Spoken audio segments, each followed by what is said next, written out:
we are looking at as creativity, whether it is poetry or painting or various other kinds, whether acting or whatever it is essentially coming from a keenness of attention. Certain people are very attentive to sounds and words and meanings, so they, bounce back certain things. Certain people are very attentive to forms, colors, they will find expression in a different way. Certain people are very attentive to sounds, they may become, may be able to produce music very effortlessly, able to create those things. It is a question of attention. How keen and profound is your attention, that reflects in you in some way.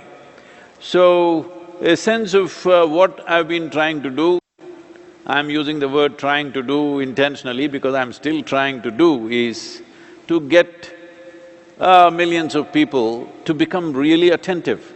Attention without intention, simply intense attention, without any intention, not towards anything, simply attentive.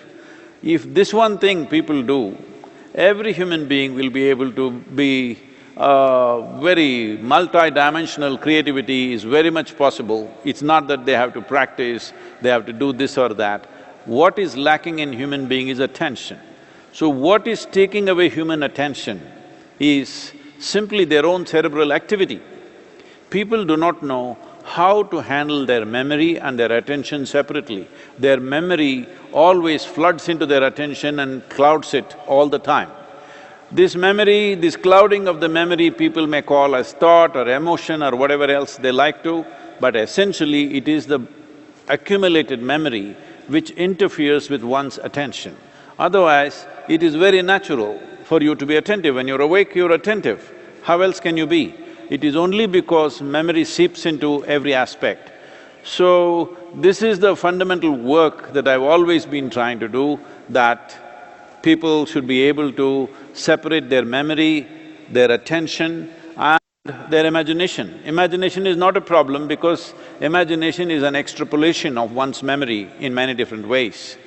So, this simple aspect of life, that… See, all the animals have very keen attention, but they don't have a vivid sense of memory as we have. They have some memory, but not the kind of memory that human beings have. It's very vivid, like as we saw it, we can remember, we can replay that whole thing, we can experience things that have happened 10 years ago, 25 years ago.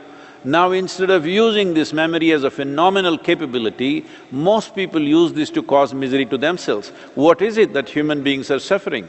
Most of the time they're suffering what happened 10 years ago.